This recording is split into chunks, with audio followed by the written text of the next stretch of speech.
Bismillahirrahmanirrahim.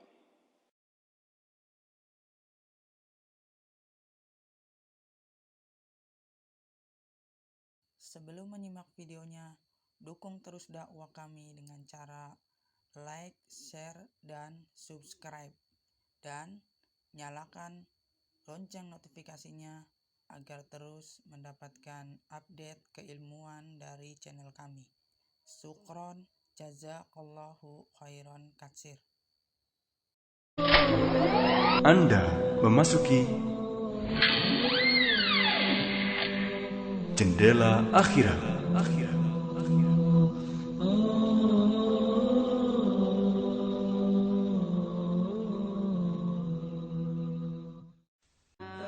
Pendengar yang budiman, sungguh ujian Allah Ta'ala kepada manusia dengan makhluknya yang bernama Al-Masih Ad-Dajjal adalah sebesar-besar ujian yang ditimpakannya kepada umat manusia yang beriman.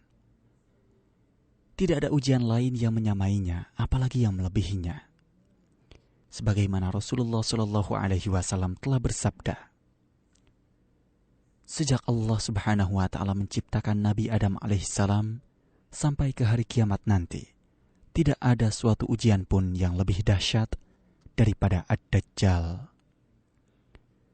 Dan pendengar yang budiman, sebelum kemunculan Dajjal, dunia Islam akan diuji terlebih dahulu oleh Allah Ta'ala dengan kemarau panjang selama 3 tahun.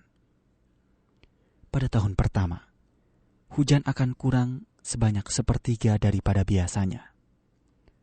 Pada tahun kedua, akan kurang 2/3 daripadanya.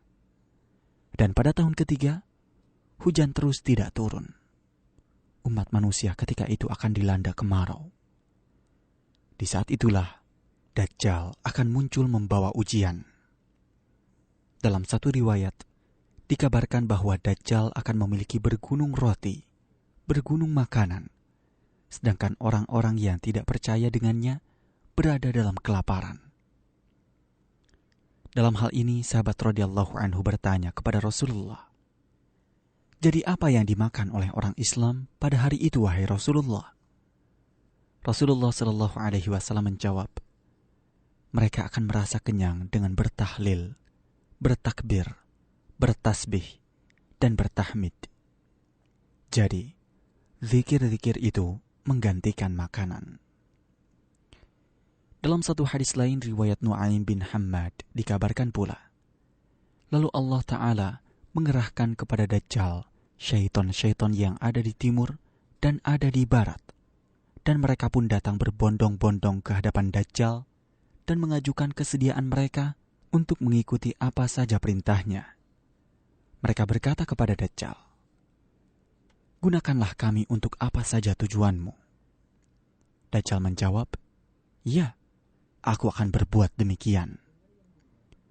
Maka pergilah kamu pada setiap manusia dan usahakanlah supaya mereka meyakini bahwa aku adalah Rabb mereka. Khabarkanlah kepada mereka bahwa aku telah membawa untuk mereka syurgaku dan nerakaku. Kemudian syaitan-syaitan itu pun bertebaranlah di muka bumi dan masuk ke rumah-rumah orang dengan bilangan yang sangat banyak. Lebih dari 100 syaitan untuk sebuah rumah.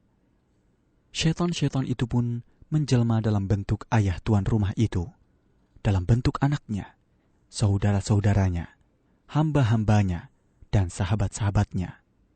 Mereka berkata kepada tuan rumah itu, "Wahai Fulan, apakah kamu mengenali kami?" Tuan rumah itu menjawab, "Iya, kami kenal kamu semua. Ini ayahku, ini ibuku, ini saudara perempuanku, ini saudara lelakiku." Tuan rumah itu berkata lagi, "Apa kabar kamu semua?" Mereka syaitan-syaitan menjawab, "Engkau apa kabar? Coba ceritakan kepada kami keadaan engkau." Tuan rumah itu pun berkata, "Sesungguhnya telah diberitakan kepada kami bahwa musuh Allah yang bernama Dajjal itu telah muncul, membuat kerusakan." Lalu mereka syaitan-syaitan menjawab, "Janganlah engkau terburu-buru berkata demikian. Janganlah engkau berkata demikian. Dajjal itu sebenarnya Rabb-mu yang dapat membuat sesuatu keputusan terhadap nasibmu. Bersama dengannya ada surga dan neraka, ada sungai-sungai dan ada banyak makanan.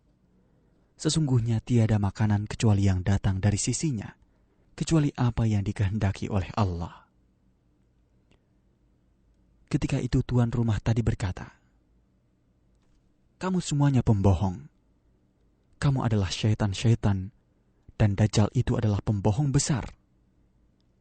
Sebenarnya Rasulullah Shallallahu Alaihi Wasallam telah memberitahukan kami akan keadaan yang sebenarnya, dan baginda Shallallahu Alaihi Wasallam telah menyuruh kami berhati-hati, dan beliau Shallallahu Alaihi Wasallam telah menyuruh kami supaya menjaga anak-anak kami. Maka tiada kata percaya untuk kamu semua. Kamu adalah syaitan-syaitan. Dajjal itu adalah musuh Allah Ta'ala. Dan sebentar lagi Allah Ta'ala akan menurunkan Nabi Isa bin Maryam untuk membunuhnya. Nah pendengar, kalau tuan rumah itu berkata demikian, akan surut dan akan diam. Lalu mereka syaitan-syaitan segera pulang dengan tangan hampa dan kehinaan. Dikabarkan dari Abi Umamah Al-Bahili radhiyallahu anhu, beliau berkata, Rasulullah Shallallahu Alaihi Wasallam telah berkhutbah di hadapan kami. Dalam khutbahnya itu beliau Shallallahu Alaihi Wasallam banyak menyentuh masalah Dajjal. Beliau Shallallahu Alaihi Wasallam telah bersabda, "Sesungguhnya tidak ada fitnah atau kerusakan di muka bumi yang paling hebat selain daripada fitnah yang dibawa oleh Dajjal. Setiap nabi yang diutus oleh Allah Subhanahu wa Ta'ala ada mengingatkan kaumnya tentang Dajjal. Aku adalah nabi yang terakhir, sedangkan kamu adalah umat yang terakhir. Dajjal itu tidak mustahil datang pada generasi kamu. Seandainya dia datang dan aku masih ada di tengah-tengah kamu, maka aku adalah sebagai pembela bagi kaum mukminin. Kalau dia datang sesudah kematianku, maka setiap orang menjaga dirinya, dan sebenarnya Allah Ta'ala akan menjaga orang-orang mukmin." Dajjal itu akan datang nanti dari satu tempat antara Syam dan Irak dan mempengaruhi manusia dengan begitu cepat. Wahai hamba Allah, wahai manusia, tetapkanlah dirimu pada jalan yang lurus. Di sini akan saya terangkan kepada kamu ciri-ciri Dajjal yang belum diterangkan oleh nabi-nabi sebelumku kepada umatnya. Pada mulanya, nanti Dajjal itu mengaku dirinya sebagai nabi. Ingatlah, tidak ada lagi nabi setelah aku. Setelah itu nanti dia mengaku sebagai Rabb. Ingatlah, bahwa Rabb yang benar tidak mungkin kamu lihat sebelum kamu mati. Dajjal itu cacat matanya, sedangkan Allah Ta'ala tidak cacat, bahkan tidak sama dengan baharu. Dan juga di antara dua mata Dajjal tertulis Kaf, Fa, Ra, yang berarti kafir, yang dapat dibaca oleh setiap mukmin yang pandai membaca atau buta huruf. Di antara fitnah Dajjal itu juga, dia membawa syurga dan neraka. Nerakanya itu sebenarnya syurganya, sedangkan syurganya itu neraka, yakni panas.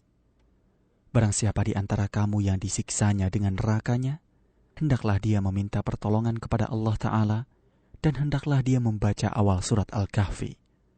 Maka nerakanya itu akan sejuk, sebagaimana api yang membakar Nabi Ibrahim itu menjadi sejuk. Dan di antara tipu dayanya itu, juga dia berkata kepada orang Arab, "Seandainya aku sanggup menghidupkan ayah atau ibumu yang sudah lama meninggal dunia itu, apakah engkau mengaku aku sebagai Rabbmu?" Orang Arab itu akan berkata, "Tentu." Maka syaitan pun datang menyamar seperti ayah atau ibunya, dengan rupa yang sama. Sifat-sifatnya juga sama, dan suaranya pun sama. Ibu bapaknya berkata kepadanya, "Wahai anakku, ikutilah dia, sesungguhnya dialah Rabbmu." Juga merupakan tipu dayanya adalah dia menipu seseorang, yakni dengan dia membunuh, lalu membelah dua jasad orang yang dibunuhnya tadi. Setelah itu, dia katakan kepada banyak orang, "Lihatlah apa yang akan kulakukan terhadap hambaku ini. Sekarang akan kuhidupkan dia seperti semula." Dengan izin Allah, orang mati tadi hidup semula. Kemudian laknatullah alaih itu bertanya, "Siapa Robmu?" Orang yang dia bunuh itu, yang kebetulan orang yang beriman, menjawab, "Robku adalah Allah, sedangkan engkau adalah musuh Allah." Orang itu lulus dalam ujian Allah, dan ia masuk orang yang paling tinggi derajatnya di surga kelak. Rasulullah SAW pun kembali bersabda, "Di antara tipu daya juga, dia perintahkan langit supaya menurunkan hujan, maka tiba-tiba hujan pun turun. Dia perintahkan pula bumi supaya mengeluarkan tumbuh-tumbuhannya, lantas tiba-tiba tumbuh." Dan termasuk ujian yang paling berat bagi manusia, Dajjal itu datang ke perkampungan orang-orang baik, dan mereka tidak mengakunya sebagai Rabb. Maka, disebabkan yang demikian itu, tanam-tanaman dan ternakan mereka tidak tumbuh. Lantas, Dajjal itu datang ke tempat orang-orang yang percaya kepadanya, dan penduduk kampung itu mengakunya sebagai Rabb. Disebabkan yang demikian, hujan turun di tempat mereka, dan tanaman-tanaman mereka pun menjadi subur. Tidak ada kampung atau daerah di dunia ini yang tidak didatangi Dajjal kecuali Mekkah dan Madinah. Kedua kota itu tidak dapat ditembus oleh Dajjal karena dikawal oleh malaikat. Dia hanya berani menginjak pinggiran Mekkah dan Madinah. Namun demikian, ketika Dajjal datang ke pegunungan di luar kota Madinah, kota Madinah bergoncang seperti gempa bumi. Ketika itu, orang-orang munafik kepanasan seperti cacing dan tidak tahan lagi tinggal di Madinah. Mereka keluar dan pergi bergabung dengan orang-orang yang sudah menjadi pengikut Dajjal. Itulah yang dikatakan hari pembersihan kota Madinah. Dari Jabir bin Abdullah radhiyallahu an, beliau berkata bahwa Rasulullah SAW pernah bersabda, "Dajjal muncul pada waktu orang tidak berpegang kepada agama dan jahil tentang agama." Pada zaman Dajjal, ada 40 hari, yang mana satu hari terasa bagaikan setahun. Ada satu hari yang terasa bagaikan sebulan. Ada satu hari yang terasa 1 minggu. Kemudian hari-hari berikutnya seperti biasa. Ada yang bertanya, "Ya Rasulullah, tentang hari yang terasa 1 tahun itu, apakah boleh kami sholat 5 waktu juga?" Rasulullah SAW menjawab, "Ukurlah berapa jarak sholat yang 5 waktu itu." Juga menurut riwayat, Dajjal itu nanti akan berkata, "Akulah Rabb sekalian alam, dan matahari ini berjalan dengan izinku. Apakah kamu bermaksud menahannya?" Sambil ditahannya matahari itu, sehingga 1 hari lamanya menjadi 1 minggu atau 1 bulan. Setelah dia tunjukkan kehebatannya menahan matahari itu, dia berkata kepada manusia, "Sekarang, apakah kamu ingin supaya matahari itu berjalan?" Mereka semua menjawab, "Iya, kami ingin." Maka dia tunjukkan lagi kehebatannya dengan menjadikan 1 hari begitu cepat berjalan. Dan pendengar, Rasulullah SAW jauh-jauh hari telah mengarahkan kita agar berlindung kepada Allah Ta'ala dari godaan Al-Masih Ad-Dajjal tadi. Seperti yang diajarkan beliau SAW dalam doa sebelum salam setelah tahiyat terakhir. Doa itu adalah, "Ya Allah, aku berlindung dengan Engkau daripada siksa api neraka Jahannam, dan dari siksa kubur, dan dari fitnah dalam kehidupan dunia, dan fitnah setelah mati. Juga aku berlindung dengan Engkau dari kejahatan fitnah Al-Masih Dajjal." Atau juga seperti dikabarkan dalam hadis riwayat Muslim, Rasulullah Shallallahu Alaihi Wasallam telah bersabda, barang siapa yang hafal 10 ayat dari pertama surat Al-Kahfi, ia akan terpelihara dari godaan Dajjal. Dalam riwayat lain, hafal 10 ayat terakhir surat Al-Kahfi. Demikianlah pendengar, wallahu a'lam, pembahasan kita dalam rubrik Jendela Akhirat edisi kali ini. Wassalamualaikum warahmatullahi wabarakatuh.